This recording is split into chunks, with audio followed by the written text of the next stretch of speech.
Now, joining us to talk more about President Xi's visit to the Americas and what the business potential it holds for China and the rest of the world is Maricruz Magowan. She's the Vice President of National Economist Club. Welcome back to the show. Great to have you. Great to have you back here.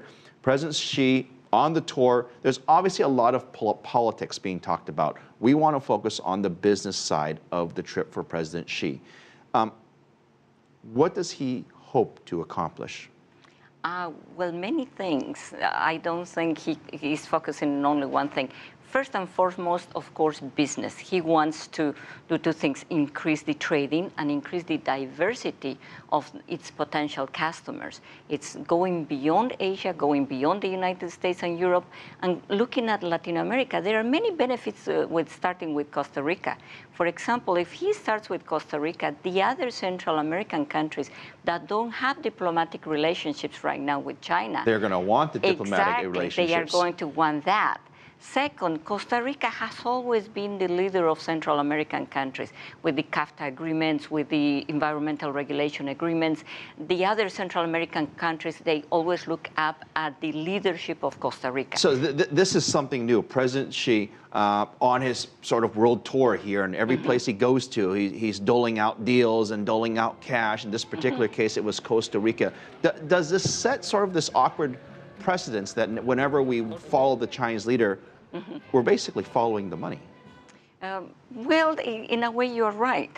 You know, you are following the money. But both countries are going to have comparative advantages. Costa Rica is small, only 4.5 million but people. Other countries will now, the next stop, they're going to want something too. And one of the problems that China was having, China generally has surpluses in trade, but they have a deficit with Brazil, for example.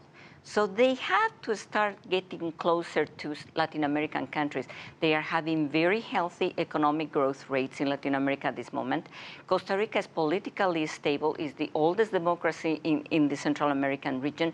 It's a good country to start with. You have Laura Chinchilla, very happy with these potential agreements, with all the trades. It goes beyond trade. It's also educational. It's cultural, having the Confucius Center in the university, having this exchange of students.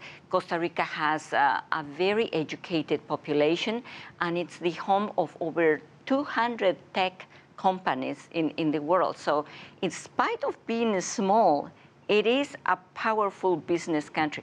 And let's go now what China can get in terms of environment. They are very well known in Costa Rica for their friendly ecosystem, friendly to environment. Already 20 years ago, they were studying mitigation and adaptation policies to reduce climate change greenhouse emissions. So that is something that China can benefit from. As he travels through the region, you know, as a business person, as an economist, as you look at it, you know, business people are very pragmatic. They want to either make money or they want to have something that has to do with making money. And when President Xi is on the road, there's this expectation of either you're going to see the money or you're going to hear the money, or you're going to talk about the money. What do business leaders want to hear? Well, they want to hear exactly that the profits will increase. And these days, the way to improve the profits at a national level is to get into trade agreements. This is the new way to do it because it's the global economy. And also diversifying. You cannot just stay in your region. It doesn't matter how successful you are, because China is incredibly successful. But if they want to continue that they have to go outside Asia. For example, they have to play a part, let's say, in the global demand. Lately, the global demand has been going down, and it has been reflected in the China's trade surplus.